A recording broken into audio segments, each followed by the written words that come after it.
defending. He's even holding on. He doesn't blunder that often.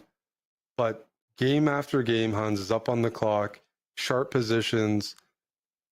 They're fighting in the trenches there, but with the time situation and just Hans' level today, you can look back and be like, you know what, Ding missed some opportunities. He definitely did, and it certainly could have shaped the match. But from the very beginning, Hans was leading and Norton generally dictating the pace, the initiative, the pace, and a lot would be required to change that up. It's not a case where it was like half the games, if there's a way to like grade the games or expected score of the match, they do that a lot now in other sports based on the positions that arose, factoring in everything, time, position. Hans would have been the expected winner by a comfortable margin. Mm-hmm. Very deserving in all facets here.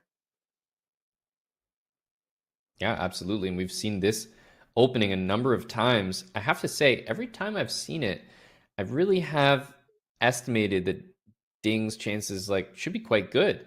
It's felt like a position that he can be happy with.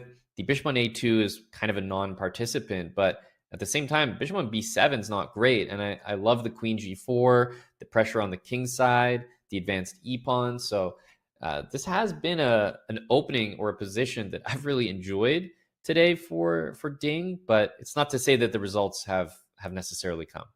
Yeah, when you get the knight on f5, your queen comes out, we can see visually this is sharp. There's chances, there's ideas.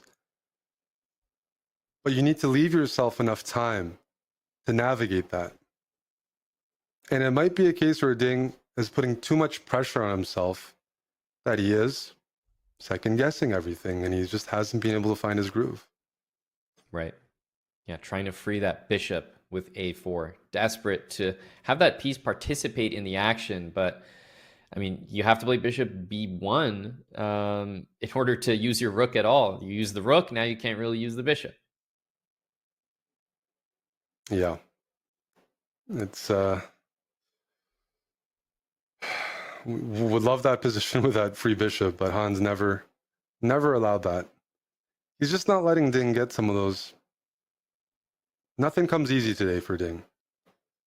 Nothing coming easy. There's 30 seconds left, so he's up a passed pawn here. There shouldn't be risk. He's down to under 10 seconds, but he can milk that extra pawn. He's going for the trade. Yeah, at least rook e3.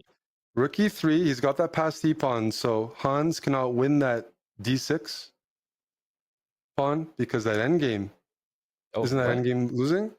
Well, I was just talking about it. Should be an easy win, yeah. Because the double G pawns means effectively white is up a pawn, and maybe I said something wrong here. Maybe king f4, not king f4. Yeah, I think you just wait. I was a little bit surprised. Normally, the move that you want to play with white as soon as possible against those double pawns is actually pawn to h4. Completely immobilizes them. h4, and then the king eventually comes here, right? Yeah. G3. And so now I guess we're going to... Okay. G4, interesting. Oh, you could have taken, I guess, is what you were thinking. Just taking. Yeah. Mm-hmm. Because now Hans has possibilities to go this way. Maybe you can sack a pawn. Exactly. You can wait until the king's extended further, and he's expecting now that he's almost winning the game, and he's right to think that. Yeah. If anyone's going to win, it's going to be Hans. He's got the queen check first, and he's up on time. And he's going to pick off that g3 pawn. In some ways, Eric, may be the most fitting final game of the match, because I think it actually really summarizes what we've seen go on today. Hans will play king g6 here and definitely draw this game. The match clock is at zeros.